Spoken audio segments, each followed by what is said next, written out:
Juftliklarda jinsiy aloqa yo'qolishiga muhabbat sababchimi yoki gormonlarning o'zgarishi? Nima uchun hozirgi kunda ayollarni bepushtlikdan davolaymiz-u, lekin erkaklarni spermasini sifatini nazoratga olmaymiz va bunga hattoki diqqat markazimizni ham qaratmaymiz. Nima uchun tez bo'shanish zaif tana muammosimi yoki erkak shunchalik xavotirdami? Nima uchun 25 ga kirgan hozirgi yosh yigitlarimiz jinsiy aloqani xohlamaydi? Bu muammolar ko'payib ketganligi va dolzarb mavzuga aylanganligi uchun ham biz qaror qildik bu podkastni olishga. Doktor Musakova, endokrinolog, dietolog va man Nodira, psixolog, seksolog. Assalomu alaykum. Nodiraxon, men juda ham xursandman siz bilan podkast olinayotganiga. Mana shu jinsiy zaiflik deyiladi-da, endi o'zbek tilida gapiramiz, ya'ni снижение libido. Men ikkiga bo'lgan bo'lardim. Birinchisi, bu psixoemotsional buzilishlar natijasida kelib chiqadigan jinsiy zaiflik. Erkakda ham, ayolda ham. Albatta buni ko'p holatlarda Nodiraxonga o'xshagan o'sha psixologlar, seksologlar bu muammo bilan shug'ullanasizlar. Va ikkinchi bu turi bu albatta shifokor endokrinolog sifatida aytamanki, endokrin kasalliklar natijasida kelib chiqadigan jinsiy zaiflik juda ham ko'p uchraydi. Men shu qabulda o'tiradigan, shu praktikuющий endokrinolog bo'laman. Bir kunda juda ko'p bemorlar qabulimga keladi. Har xil kasalliklar bilan kelishadi. Bu semizlik, qandli diabet, qalqonsimon, bez kasalliklari, ya'ni bo'qog'i borlar, umuman bepushtliklar, shu kasalliklarni 90% da jinsiy zaiflik bor. Shu darajada bu juda ham katta bir muammoga aylandi. Aytmoqchimanki, mana hozir shu podkastni nasib qilsa sizlarga birma-bir Nodiraxon psixolog nazarida tushuntirib beradilar. Men endokrinolog shifokor sifatida shu jinsiy zaiflikni har xil turlari haqida ma'lumot bermoqchiman. Xayrli bo'lsin hammamizga. Va hozir siz bir patsientingizni aytdingiz. Ularni o'rtasidagi shu aynan jinsiy munosabatlari yomonlashgani va ayolni xohlamayotgani. Bilasizmi Nodiraxon, mana shu holatlar ko'p bo'lganligi uchun ham men siz bilan birga mana shunaqa podkast birga qatnashishga qaror qildim. Yangi kelin-kuyu bir 3-4 oy bo'lgan turmush qurishganiga meni konsultatsiyamga kelishyapti. Xo'jayini aytayaptiki, meni ayolim sevib turmush qurgan bizni. Chiroyli to'y qildik, yashashni boshladik. Va birdaniga 1-2 oy o'tgandan keyin ayolim meni umuman xohlamay qoldi. Ya'ni boshim og'riyapti, yo'q deb mana shunaqa hali jinsiy aloqa qilishga bahonalar topishni boshladi. Men 1 oy chidadim, 2 oy chidadim. Meni bitta do'stim aytdiki, bu gormonlari buzilgan bo'lsa kerak, endokrinologga olib borgin deb aytdi. Menga kelishdi. Albatta endokrinolog bo'lganimdan keyin men har doim gormonal fonini tekshiraman. Qalqonsimon bezini, bo'qog'i bor yo'qligi, har xil jinsiy gormonlarni tekshirdik. Hammasi normalniy chiqdi va qayta ko'rikda xo'jayinini chiqazib bordim va kelin bilan birga bir qoldik. Men u qizga sekin savol berdim. Qizim, nima seni qiynayapti? Mana sevib turmushga chiqibsan, nima xo'jayiningni yomon ko'rib qoldingmi? U bo'lsam yig'lashga tushdi. Sababi nima? Nimaga sen xohlamayapsan? Axir ertaga ajrashish holatiga kelasizlar. Deb aytsam, men bir 2 oylik kelin edim. Ovsinimlar bilan turamiz, ya'ni 4 xonali domda turishar ekan. Bir kuni ertalab ovsinlari chaqirib aytibdilarki, palonchixon, sizni ovozingizni eshitdim. O'sha aloqa paytida o'sha devor orqali debdilar. Shu gapni eshitganimdan keyin men vashey hayron qoldim. Bunaqa holatlar juda ko'p bo'ladi, lekin bu hali yoshgina qizda, endi 19 ga kirgan yosh kelinchak. Bemorda hech qanaqa endokrin kasalliklar, hech qanaqa gormonal buzilishlar natijasida erini xohlamayapti emas. Ya'ni bunda chista psixoemotsional juda ham qattiq zarba bo'lgan, ya'ni yosh qizlarimizni hay uyat bu deb katta qilganmiz. Bu qizni misolida aytmoqchiman, bu qizni men psixologga yubordim. Xo'jayinini chaqirdim, holatni tushuntirdim. Xo'jayini hayron qoldi. Voy, men bilmagan edim, menga nimaga aytmaysan, u bu narsa deb aytmoqchimanki, bu o'zbek oilalarida shu holatlar ko'p uchratganini man juda ham ko'p ko'rganman. O'shanga man sizni bir fikringizni bilmoqchi edim. Shunaqa bemorlar keladimi sizga? Именно shunaqa muammolar bilan. Ko'proq bu muammolar emas, zo'ravonlikka uchraganlar keladi. Уже oxirgi stadiyasi, bu erini hidi yoqmasligi, umuman xohlamayman-da, u tanasini qabul qilmasligi, qanchalik ozish to'g'risida ishlamasin, o'rganmasin. Shunaqalar bilan-da, более такой тяжелый variantlar bilan. No, juda ham yaxshi o'sha do'sti aytibdiki, endokrinologga bor. Обычно xohlamayaptimi erkak kishi? Na boshqasini topgan deyishi mumkin do'sti. Yoki yugurib boradilar, issiq sovuq qilinganda. Благо, что endokrinologga boribdi. Благо, что siz bu narsalar haqida gaplashibsiz. Nima uchun bu holatlar xotin orasida bu o'zi bizda shu madaniyatni o'zi yo'qda, gaplashib eshittirishni. Odatda ayollardan eshitaman, man aytgan edim, undan qoniqmayotganligimni san qayerdan bilding? Sen boshqasini ko'rib qoldingmi? To есть yana ayol kishi kelib tayoq sinadi. Bizda o'zi aslida ham bu mavzuda gaplashilmaydi, oilada ham. Qiz bola o'zaro onasi bilan, onani faqat qiziqtiradi, yigiting bormi, yo'qmi, qara, yurib qo'yma. Qara, agar qizligingni yo'qotsang, keyin butun hayoting tamom bo'ladi. To есть biz hamma narsani borib taqaymiz shu qizlik pardasiga-da. Va uni shaxsi to'g'risida, umuman hayotda kerakliligi to'g'risida bu boshqa planga o'tib ketadi va eng katta tabu prям bizga qo'yilgan mana bu sharmanda, uyat, bu tema haqida gapirilmaydi, tabuirованная tema-da. 2 yoshdan 4 yoshgacha уже bu uyat hissi shakllanadi. Va faraz qiling, bu etimizga, suyagimizgacha singib ketgan. Bu hattoki mana bir yostiqqa bosh qo'yadi eri bilan, birgalikda yashaydi, farzandlari bo'ladi, lekin shunaqa oddiy mavzular haqida gaplashilmaydi. O'rtasida demakki ishonch hali shakllanmagan. Sevib turmush qurilgan bo'lsa ham va tashqaridagi mana bu 3-shaxslarni qo'shilishi aytishida, ya'ni ovsin, qaynona, qaynota va qayni singil bo'ladi, qaynagachi bo'ladi, turmushga chiqmagan shunaqa holatlarni ham juda ham ko'p uchratganman. Ularni o'sha aytganingizdek 3-shaxslar bu ikkita yoshi o'sha jinsiy hayotini buzilib ketishi, ajramligi sababchi bo'layotgan holatlar juda ham ko'p bo'ladi. Bunaqa paytda juda ham xohlardim ham erkaklar, ham ayollar ilm olishini, o'rganish kerak, murojaat qilish kerak. Vrachga, psixologga-da. Va sizga bitta savolim bor edi. Oxirgi paytlarda shu narsalarni ham eshitaman-da, analizlarim yaxshi chiqdi. Hammasi joyida, lekin baribir ereksiyasi bilan muammolar bor erkaklarda. Erkaklar. Nima sababdan? Yosh erkakni misolida aytib beraman. Masalan, 32-35 yoshli erkaklar, eng hali gullagan payti erkaklarni, o'sha testosteroni balon bo'lish kerak, norma haqida gapiryapman. Kelishadi, biz tekshiramiz, haqiqatan testosteroni normalniy bo'ladi, gormonal foni normalniy hammasi. Lekin bu yigitlarimizning bitta muammosi bo'ladi. U ham bo'lsa surunkali stres. Surunkali stres natijasida mana masalan erkaklar pul topish uchun bechoralar o'sha bozorda ertalab turib bozorga boradi, magazinlari bor, boshqasi bor, iloji qayerlargadir uchib borib keladi haftada bir marta. Yoki qarz bo'ladi, ko'pincha qarzi borlar ham keladi bizga. Stres, bu o'tkir stres, bu surunkali stres. Stres natijasida o'sha kortizol gormoni ko'tarilib ketishi, ya'ni funksional ko'tarilishi. Hech qanaqa o'pxil yo'q, hech qanaqa o'sma yo'q. Bu funksional o'sha kortizolni ko'tarilishi deyiladi bizning meditsina tilida. Kortizol ko'tarilishi bu testosteronning dushmani. O'sha paytda mana siqilib keldi, boshqa qildi, hech nima yoqmayapti, raslabitsa qilish uchun aloqa qilmoqchi, lekin tez bo'shanish holatlari ham mana bo'ladi. Buni ham aytib o'tishimiz kerak. U paytda o'sha stres natijasida mana shunaqa xohish yo'qolishi mumkin. Kortizol yuqori. Libido tushadi. Bu erkak bizaga 2-3 kundan keyin gormon topshirgani boryapti. U paytda hamma narsa normal. Ya'ni bu o'sha funksional vaqtinchalik ko'tarilish o'sha libidani pasaytirishga olib keladi. Ya'ni hali organizmga o'zgarishlar yo'q. U yerda prostatiti yo'q, yo bo'lmasa qanaqadir bir o'smasi yo'q, boshqasi yo'q, biron bir kasalligi yo'q.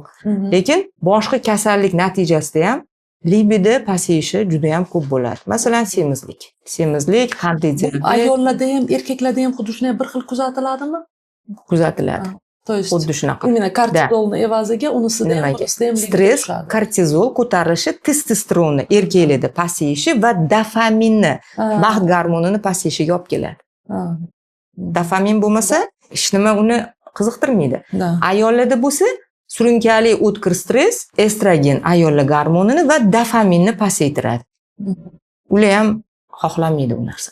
Hatto ularda gormonal foni normalniy. Va shu o'rinda aytib o'tmoqchimanki, har bir insonni o'zini polovaya konstitutsiyasi, jinsiy konstitutsiyasi bo'ladi. Ba'zi bir insonlarda bu yuqori bo'lishi mumkin. U har kuni 3 marta, u haftasiga 3 marta xohlashi mumkin. Xoh ayol bo'lsin, xoh erkak bo'lsin. Lekin libido tushsa, как раз таки mana shu stress evaziga libidasi tushsa, ular xohlamaydi jinsiy aloqani. Shunaqa, ya'ni genetik. Masalan, ikkita erkakni oladigan bo'lsak, bitta erkak masalan semiz bo'lishi mumkin, qandli diabet boshlangan bo'lishi mumkin. Lekin genetikasida o'sha doda buvilari o'sha seksualniy bo'lgan bo'lsa, bu yigit ham shunaqa bo'ladi. Yana ikkinchisi, ya'ni u sog'lom bo'lishi mumkin, lekin o'sha genetik shu o'rtacha testosteroni normalniy boshqa bo'lishi mumkin, haftada 2 marta bo'lishi mumkin. Lekin bir xil erkaklar bor, bizga qabulga kelgan bitta erkak juda ham semiz, o'sha qandli diabet boshlangan, bir kunda 3 mahal. Ya'ni undan tashqari ikkita ayollari bor ekan. Aytdilar-da, nima deydi, balki ertaga o'pqil bo'lib, menga shunaqa informatsiya berishdi. Ya'ni o'sha предстательный железа bor, erkaklik bezi, o'sha yerda agar qanaqadir o'sma bo'lsa ham shunaqa bo'lish ehtimoli bor ekan deb savol bilan kelgan ekanlar. Biz tekshirdik, keyin so'rasak, o'sha doda buvilari o'sha juda ham baquvvat bo'lishgan ekan, imенно o'sha libido sohasida. O'shaning uchun hammada har xil bo'ladi. Bu degani hammada bir xil bo'ladi degani emas. Yana bitta narsani aytib o'tmoqchi edim. Mana da konstitutsiyani aytib o'tdingiz. Men haligi mushina с Marsa, женщины с Venеры degan anaqani ham aytib o'tishimiz kerak. Juda ham ko'p bu muammo. O'shaning uchun endi hozir mana sizda qanaqa bo'ladi men bilmadim, lekin menda kelishadi, aytishadiki, ayollar ko'pincha men umuman xohlamayman. Hamma yog'i normalniy ayollar. Gormonalniy foni hali yuqorida aytib o'tganimizda. Lekin meni xo'jayinim meni qo'ymaydi. Nima qilib men ko'tarsam bo'ladi? Endi qarang.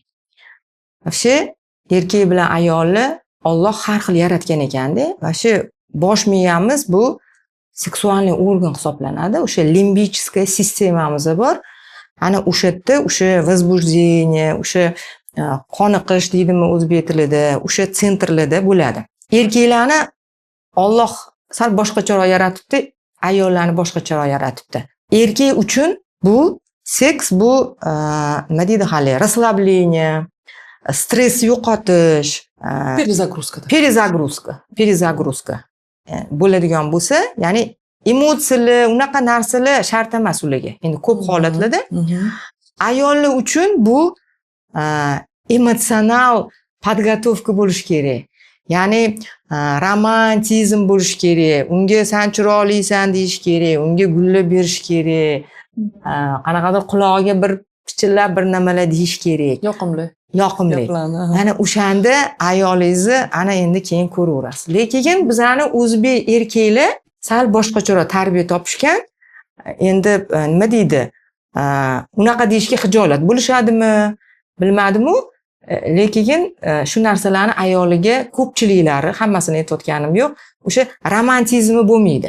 Aytmoqchimanki, ozgina hali yuqorida aytdingiz siz, ozgina o'qish kerak, o'quv bo'lish kerak. Ya'ni seksual hayotga ham tayyorlanish kerak. Bizani o'zbek mentalitetimizni, shu farzandlarimizni shu o'rgatmaymiz, boshqa qilmaymiz. Endi to'g'ri, u narsani mana shunaqa qilishing kerak, unaqa qilishing kerak deb endi ota-ona o'rgata olmaydi-yu.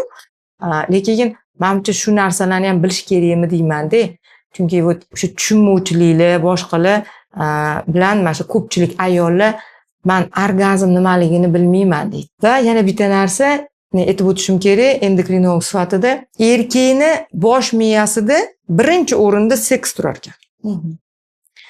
Keyin bolamni maktabiga pul berishim kerak, ro'zg'or qilishim kerak, yana o'rtog'im anaqaga borishim kerak, u qilishim kerak, ota-onamni ko'rib kelishim kerak ekan. Ayolni bosh miyasida birinchi bo'lib farzand turar ekan. Keyin kir yuvishim kerak, ovqat qilishim kerak, qaynotamga qarashim kerakda, seks bitta kichkina nuqta bo'lib turar ekan. Juda ham katta disbalansda bu. Da, o'zi haqiqatda shunaqa. Yo'q, shu joyga qo'shilmayman-da shu gapingizni. Bu hali vopros. Haqiqatan ham Alloh shunday yaratganmikin? Nima uchun ayolda nuqta-yu, erkakda birinchi o'rinda turar ekan? Balkim har safar ayol kishi orgazm olmagani uchun, balkim endi uni barmog'ini uchi, boshi og'rib qolayotgandir. Bu ham vopros-da. Da, это вопрос. Но mana shu aytayotgan narsalarim, конечно, men o'zim o'ylab topmadim. Rostdan ham shunaqa, o'zi shunaqa. Erkak bilan ayolni ozgina o'sha seksualniy anaqasi, nima deydi, влеченияsi deymiz, endi rus tilida gapiryapmiz, sal boshqacharoq ekan. Endi hozir 21-asrda informatsiya ko'p, endi sal o'zgarish bo'layotgandir yoshlarda. Biz hozir o'zaro gaplashib turganimizda ham shu narsani aytdik-da, nima uchun mana shu ayollar 2-3 trimestrda beremenность bo'lganda, emizikli davrida ko'pincha xiyonat boshlanadi erkak kishi tomonidan. Ya'ni bunaqa paytda prolaktin evaziga, ya'ni ko'tariladi-da, ayol kishi emizadi farzandini, prolaktin ko'tariladi va unda seksualniy влечение unchalik bo'lmaydi. Chunki libido tushadi-da. Shunaqa paytda o'zi u erini xohlamay qolishi uni sevmasligidan emas. Shunaqa paytda farzandi birinchi o'ringa chiqadi va bu norma aslida. Va erkak kishi uchun balkim shu davr sinov davridirki, qanchalik senga muhim oilang, farzanding, da ayolingni qanchalik sevasan, bu balkim sinovdir. Qancha bu davr? O'zi 2 yildir-da bor yo'g'i. Va ayol kishiga 9 ta nafs bergan ekanlar, erkak kishiga bitta nafs berilgan ekan. Va shu bitta nafsini ham shu jilovlay olmasa shu davrda-da. Men endi sizga как endokrinolog sifatida shuni tushuntirib bermoqchiman. Вообще ayollar o'sha aytayotganingizdek, o'sha homiladorlikni oxirgi 3-trimestrida va emizuvlik paytida laktotropniy gormon bor. Ya'ni o'sha bosh miyamizda gipofiz degan bezimiz bor. Bu markaz. O'sha markazda ishlab chiqariladi. Uni vazifasi sut keltirish. Ayollar ona bo'lgandan keyin sut keltirish. Bu prolaktin gormoni fiziologическая giperprolaktinemiya deydi. Ya'ni fiziologическая laktoriya paytida juda balon bo'ladi. Sut kelyapti. Bu prolaktin ayollarni o'sha estrogen gormonini pasaytiradi. Va ayollar hayz ko'rmaydi ko'pchiligi. 8 oy, 9 oy, bir xillar 1 yilgacha. Это norma hisoblanadi. Ya'ni fiziologическая amenorreya ham deymiz. Ya'ni hayz ko'rmaydi. Hayz ko'rmayapti degani, bu gormon yaxshi ishlamayapti degani. To есть bu norma holat. Shu paytda haqiqatdan ham ayollar erkak bilan o'sha aloqa qilishdan xohlamaydi aloqa qilishni. Chunki gormon estrogen yetishmayapti. Bundan tashqari juda ham ko'p uchraydigan narsa menga ko'p keladi. После родовой depressiya deyiladi. Mana bular ham shu gormonlar bilan. Bu ham o'sha ayolni yetishmovchiliklar. Endi nutritsiyolog bo'lganim uchun o'sha temir yetishmaydi, vitamin D yetishmaydi, juda ham mikroelement vitaminlar yetishmaslik natijasida mana shunaqa depressiya holatlarigacha tushadi. Ya'ni bu vaqtinchalik narsa. Вообще fiziologik laktoriya normada 3 yilgacha bo'lar ekan. Ya'ni o'sha emizayotgan paytda pik berar ekan, o'sha 1 yil mobaynida, endi keyin 1 yoshdan keyin o'sha kam-kam emadi, o'sha sekin pastga tushadi, sekin восстановиться qiladi. Shunaqa paytda erkaklarga shu insof so'rab qolamiz. Bunaqa paytda sizni ayolingiz sizni sevmadi, sizni unutdi emas. Shunchaki unda biologический o'zgarishlar bo'layapti. Va bunaqa paytda xiyonat qilib, har xil qanaqadir kasalliklarni olib yurmang o'ziz bilan. Ayollar murojaat qiladi, menda bolamni yo'qotdim yoki внутриутробный неразвитие bo'lgan va juda ko'p hollarda aybdorlik hissi bilan keladi-da. Men farzandimni ushlab qola olmadim, men tug'a olmadim, men ona bo'lmayapman va 100% shunga o'zi ishonadiki, xuddi faqat men sababchiman deb.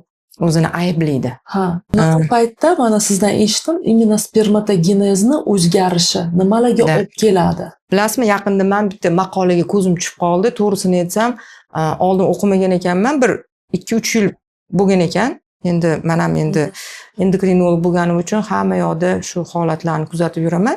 Ayollarda o'sha неразвивающая беременность deymiz, ya'ni o'sha embrionni o'smasligi holatlari juda ham ko'payib ketgan ginekologiyada, akusherskiya ginekologiyada. Bilasizlarmi, mana shu maqolada yozilishi bo'yicha bu haqiqatda bor narsa.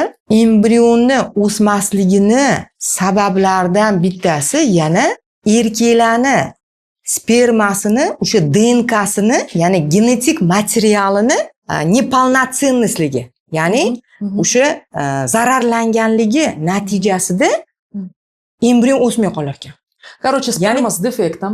Da, sperma Sog'lom defekt emas. bilan sog'lom emas, embrion o'smas ekan. A o'zi такой качок bo'lishi mumkin. O'zi kachok bo'lishi mumkin. Nima sababdan? То есть vizualni uni qaraysiz, u sog'lom, u sport Zo'r. bilan shug'ullanadi. Spermogrammasi zo'r. Da, Da, to есть DNK spermogrammada ifodalanmaydi. Uni o'zini analizlari bor. Endi hammaga qilinmaydi u narsa. Agar rostdan ham неразвивающая беременность ko'p bo'ladigan bo'lsa, ayol tekshiriladi va o'shani DNKsi tekshiriladigan analizlar bor. Lekin hammaga qilinmaydi chunki qimmat turadi. Ya'ni o'sha defektni natijasida embrion rivojlanmas ekan. Qarang, mana yengillikda bu ham bo'lsa. Sababi oksidativniy stress. Nima degani? Alkogol, kurение, ekologiya buzilishi, surunkali energetiklar, noto'g'ri ovqatlanish, har xil infeksion kasalliklar o'sha oksidativniy stressga deymiz, ya'ni o'sha organizmda svobodniy radikal deymiz. Svobodniy radikal degani bu o'sha to'qimalarni nima deydi, o'ldiruvchi bir modda deyiladi. Oddiy tilda aytyapman, svobodniy radikalni, ya'ni ularni organizm o'sha antioksidantlar bilan yo'q qilib yuborish kerak, chiqarib yuborish kerak, lekin shu darajada o'sha erkaklarimizni ko'p noto'g'ri hayot tarzi bo'lavergandan o'sha antioksidantlar o'ldiradigan u radikallarni pasayib ketar ekanda, ular ko'payib ketishi natijasida DNK darajada defekt hosil bo'lar ekan. Mana oksidativniy stress, noto'g'ri ovqatlanish, alkogol, kurение, ya'ni chakish va ekologiyani buzilishi. Ya'ni o'sha oziq-ovqatlarimizda o'sha ultrapererabotanniy oziq-ovqatlarni ko'p iste'mol qilishlik o'sha oksidativniy burger, ya'ni gazli ichimliklar va shular olib kelar ekan. Savol tug'ilyapti-da menda ush. Qarang, eko hozir juda aktualniy bo'lib ketyapti-da. Demak, har doim ham bu ayol kishi beremenniy bo'la olmasligi bu spermaga ham bog'liq bo'lsa agar, shuning uchun ham eko Da. razvatsiya qilyaptimi? Nodiraxon, juda ham prям anaqani aktual savolni anaqa qildingiz. Yana bitta maqolaga ko'zim tushdi. Ya'ni bu statistika ma'lumotlari haqida aytmoqchiman. 2040-yilga kelib har ikkinchi erkak, qarang, bu juda dahshatli narsa, har ikkinchi erkakda, ya'ni yosh reproduktiv o'sha sistemasi anaqa qilgan, ya'ni yosh erkaklar haqida gapiryapman. Eko amaliyoti orqali bolali bo'la olar ekan. Bu juda ham dahshatli statistika. Ya'ni 15 yil qoldi. Demak, erkak kishi seks xohlashi mumkin. Lekin bunda ham spermasi качественный bo'lmasligi mumkin. Shunaqa. Va u o'zini sog'lom deb hisoblashi mumkin-ku bunaqa paytda. Men jinsiy aloqani xohlayapman, menda bor, lekin sperma yana sifatli emasligi haqida o'zi ham xabari bo'lmasligi mumkin. Mana sperma haqida yana ikki og'iz aytmoqchiman. Spermani o'zi bir nima deydi, kichkinagina, ya'ni ayollarni tuxum hujayrasi juda ham katta bo'ladi-da. Sperma juda ham kichkina bo'ladi. Ya'ni o'sha bir boshli bitta dumi bo'lishi kerak. Endi hamma o'sha spermani примерно biladi. Hozir morfologiyasini tekshirishsa, mana tekshiramiz biz urologlar bilan ishlaymiz, o'sha bepushtliklar bilan.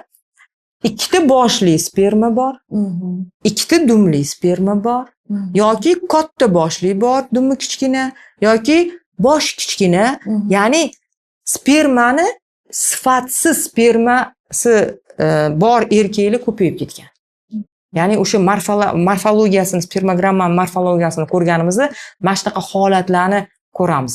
Ya'ni hali aytib o'tganingizdek, o'zi bir kunda 3 marta hali jinsiy aloqa bo'lishi mumkin, lekin morfologiyasi, ya'ni sifatli spermasi bo'lmasligi mumkin. Shunaqa holatlar ham bor.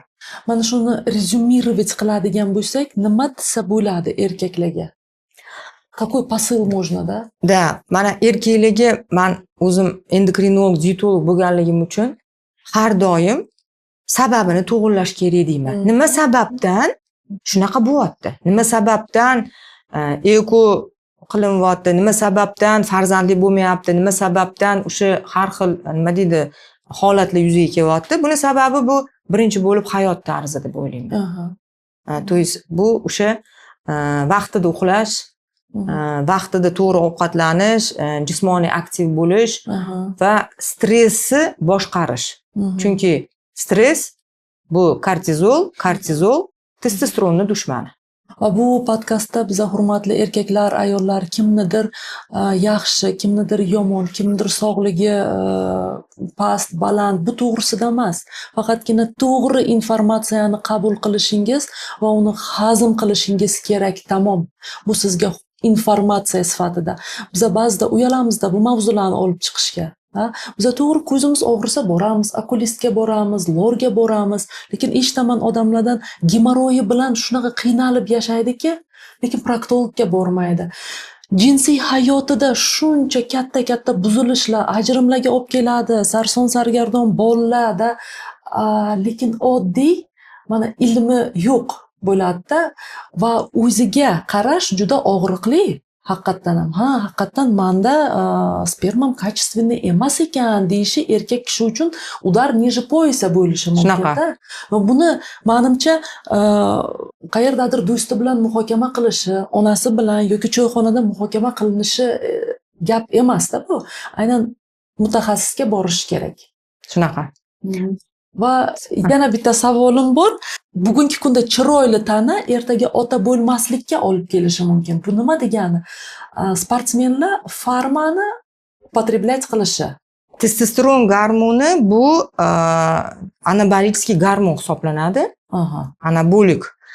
Uni vazifasi mana shu sport bilan shug'ullanadigan yigitlar mana trenerga boradida aytadiki, endi ozg'ingina yigitchalar aytadiki, meni deydi shu 2 oy, 3 oyda deydi kachok qilib bermasangiz bo'lmaydi. Menga qizlar qaramayapti deydi. Chunki ozg'inman, qizlar qaramayapti, uylanishim kerak. Unda mushak bo'lsin deydi. Ular nima taklif qilishadi? Ular testosteron inyeksiyalarini taklif qilishadi. Somatotropni gormonlarni tavsiya qilishadi. Ya'ni 2-3 oyda shuni qilasan, zo'r bo'lasan deyshadi. Testosteron o'zi nima ekan normada? Testosteron bu erkakni erkak qiladigan gormon hisoblanadi. Uni hali mujestvenniy qiladi, kayfiyati zo'r, motivatsiyasi zo'r va undan tashqari bu mushak massasi degani. Hali yigitcha testosteron o'zi normalniy, borib testosteronni qildirtiradi. Mushak massasi rivojlanadi, boshqa qiladi. Borgan sari shu o'yinga kirib ketadi. Testosteronni определенный, masalan, условно aytyapman, 1 millilitrdan qildi deylik. Men 2 oy qildi, mushak massasi yaxshi bo'ldi, xursand bo'ldi. U endi 1 millilitr уже ta'sir qilmaydi. Уже 3 oydan keyin 2-3 millilitrga o'tish kerak. Masalan deb aytyapman.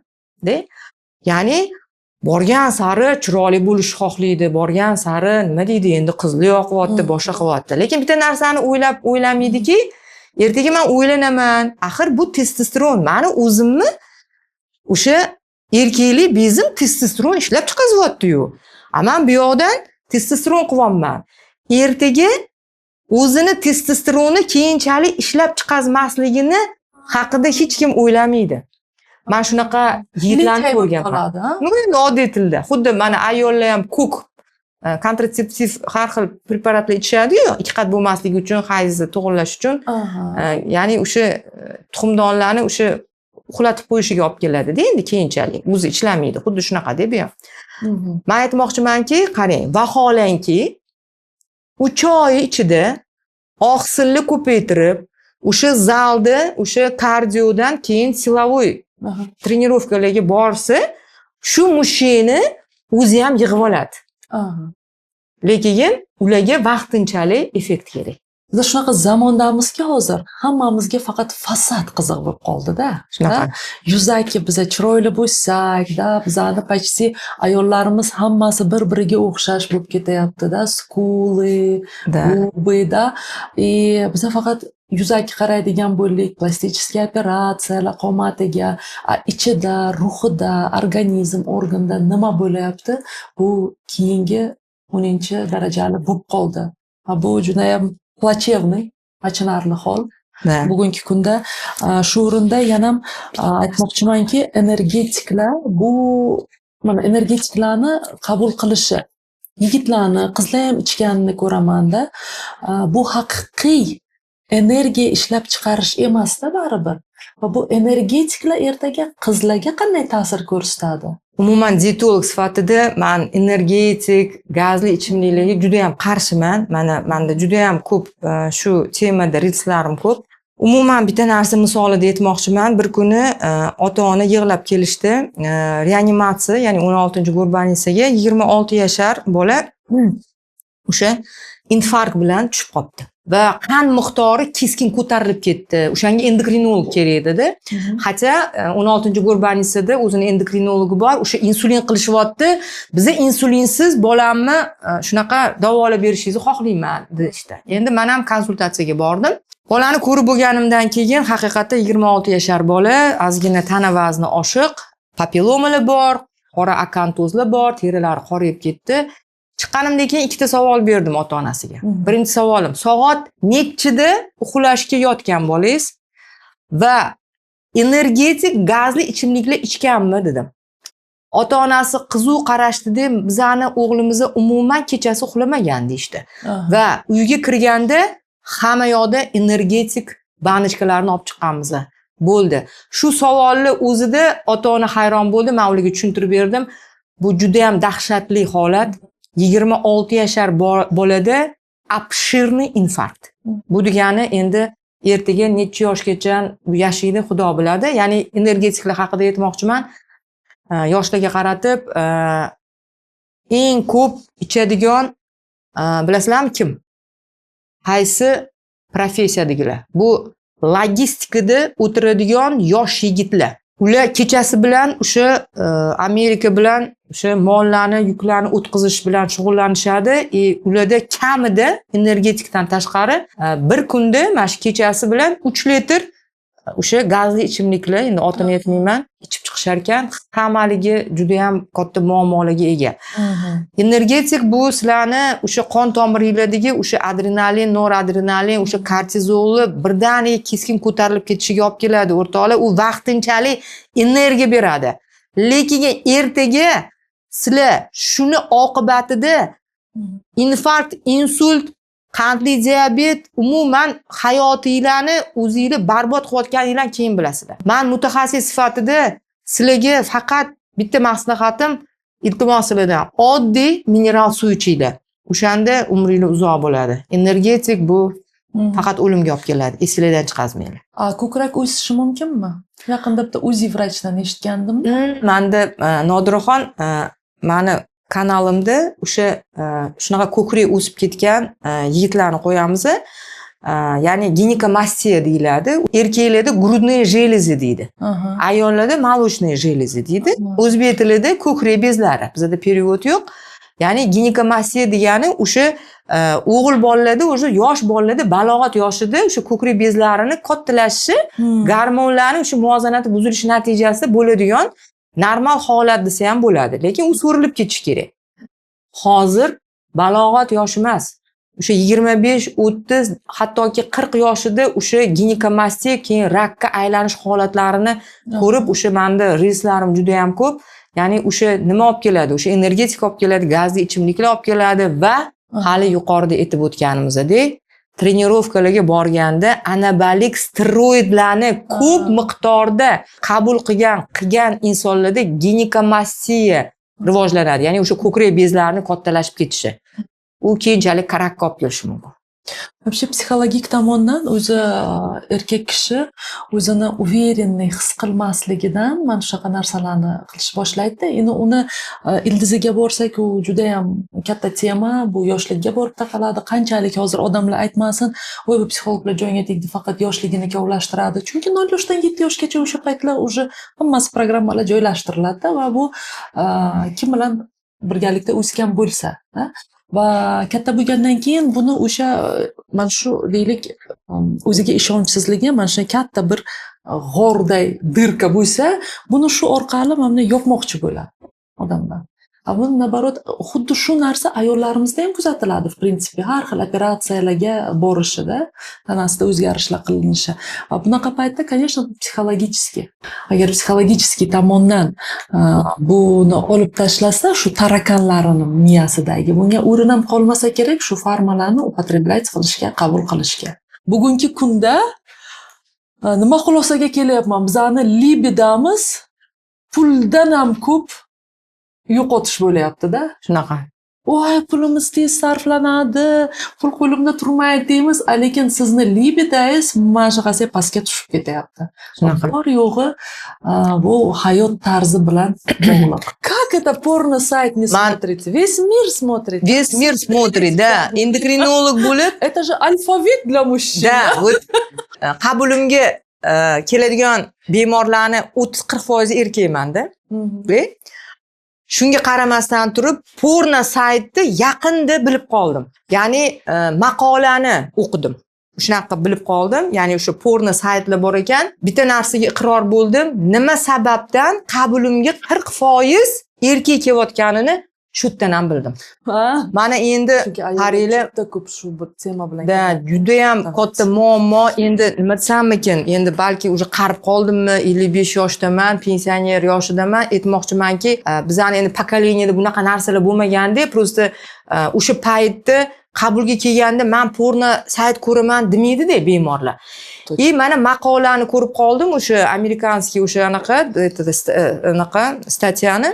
Qaranglar, bu maqolada nima deyilyapti? Hozir juda ham populyarniy narsa ekan bu narsa. Porno sayt ko'rgan balog'at yoshidagi yigitlar borib tabiiy seks bilan zanimatsiya qilmay qo'yar ekan. Bu isbotlanibdi. Men shokka tushdim. Endi keyin qarashga tushdim. Qurib ketmasin, bu porno sayti nima ekan? Endi to'g'ri hayotdan orqada qoldim. Endi buni tan olishim kerak.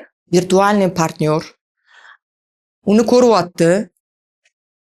Video stimulyatsiya bo'lyapti, ereksiya bo'lyapti, masturbatsiya bo'lyapti. Вот смотрите, bu borib impotensiyaga olib kelar ekan. И самый главный psixoemotsional holati bularni qarangda, bular borib umuman o'ylanishni xohlamas ekan. Umuman ayol kishi ular uchun bir qanaqadir bir mavjudot ekan. Bu juda ham qo'rqinchli narsa. Va men hozir mana shu podkastdan nima foydalanib bitta narsani aytmoqchiman. Umuman mo'min musulmon yigitlarga, bizani endi o'zbek xalqimizga ko'rayotgan bo'ladigan bo'lsa, bu islom tarafdan ham, o'sha dunyoviy tarafdan ham bu juda ham bir katta bir gunoh deydimi, o'sha sog'lig'iga. Buni hammamiz bilamiz. Hamma bilsa ham baribir qilishadi. O'shanga juda men xafa bo'lib ketdim. Ya'ni o'sha o'zimga ham farzandlarim bor, nevaralarim bor. Nima kutyapti ularni keyinchalik? Siz как врач, наверное, mani поддерживать qilasiz, как раз таки erektilni disfunksiyaga olib keladi. Da.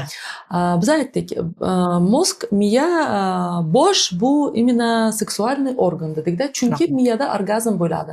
Va nima uchun ular bu uylanishni xohlamasligi, ayol kishini xohlamasligi, mozg это lentay-da. Bu ishyoqmas o'zi. Va mana shu miyada qisqa muddat ichida bu o'zi bo'shanishga, orgazmga kelyaptimi? Nima qilaman? Mana bu yerda 20 minut ayolimni silab, uni yana qanaqadir orada tana dashnomlarini eshitib, tabiiy holatdan men lazzatlanishimdan ko'ra men qo'limga o'rganaman deydi-da. То есть va bu miyada уже все yoziladi bu ssenariy.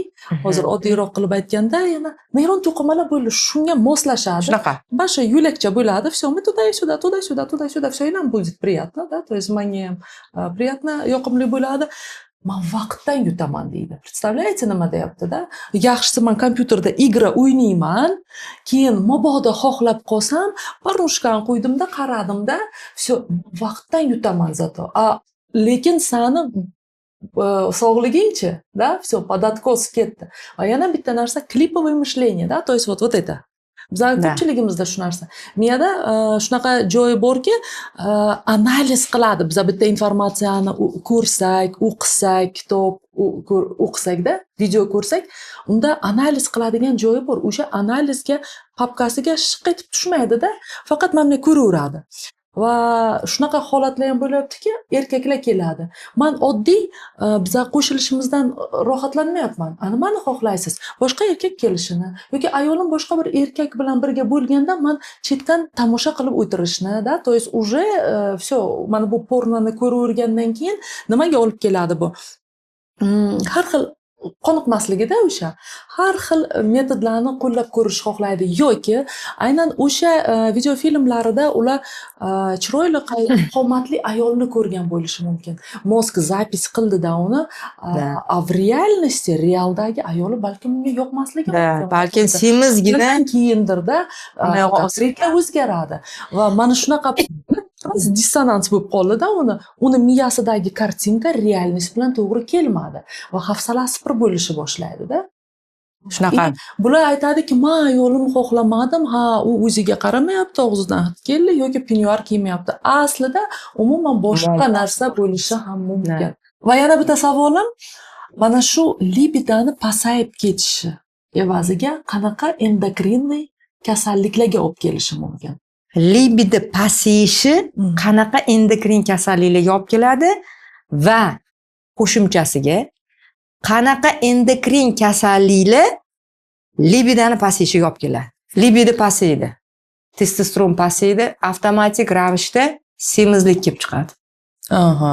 Mana bitta muammosi. Занимаемся сексом. Da. Testosteron bu o'sha modda almashinishini tezlashtiruvchi gormon hisoblanadi. Mana bu sizning savolingizga javob. Endi qaysi endokrin kasalliklar natijasida libido pasayadi? Semizlik, qandli diabet 2-tipi, qandli diabet 1-tipi.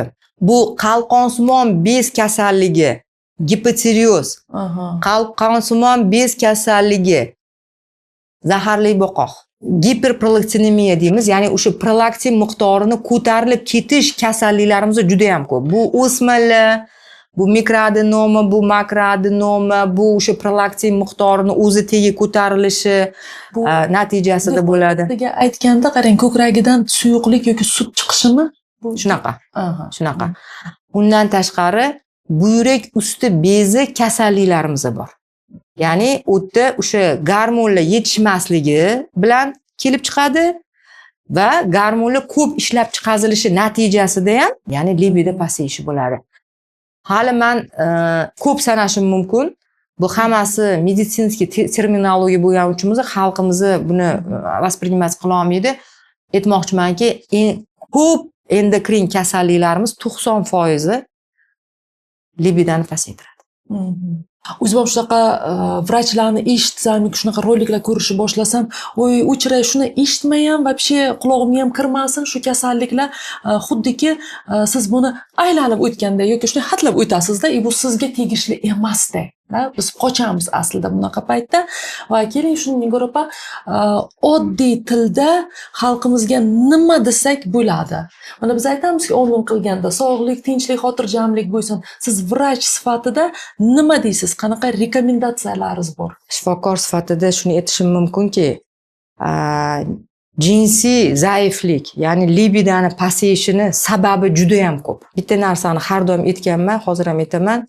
Har doim sababini topib, ana o'shandan keyin davolanish kerak. Bu psixoemotsional holatlarning buzilishidir balkim, hali yuqorida aytganimiz. Balkim bizani endokrin kasalliklarni natijasida bo'layotgandir. Balki urologik qanaqadir vaspolitsilniy har xil yallig'lanish kasalliklarni natijasida bo'layotgandir. Shuning uchun men sizlarga maslahatim, har doim sababini topinglar.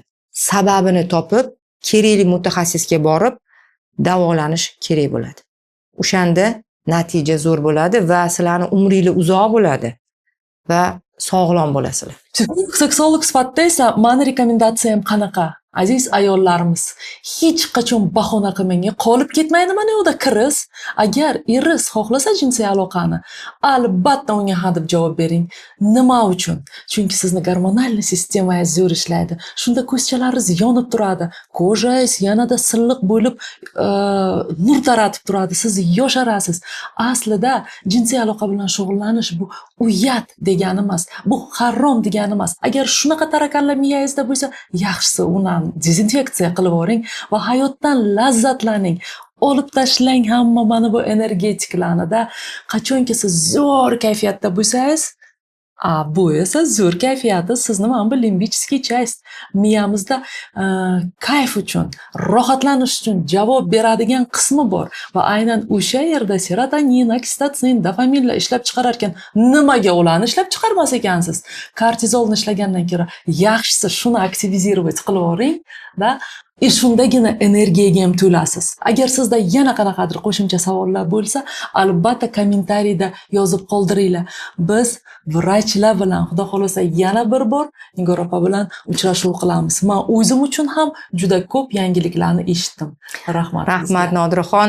Nodirxon gaplariga qo'shilmoqchiman. Haqiqatdan ham jinsiy aloqada o'sha limbichskiy sistema, ya'ni bosh miyamizda o'sha dopamin, o'sha serotonin, oksitotsin, euforiya, orgazm bu butun organizmingizdagi o'sha modda almashinishidan boshlanib to gormonlar sintez bo'lguncha hammasiga zo'r ta'sir qiladi. Qo'shilaman shu gapingizga. Rahmat. O'shanda kasal bo'lmaysizlar. Quvonchda yashash va shukronalik hissi bilan yashash hammamizga nasib qilsin. Sog' salomat bo'linglar.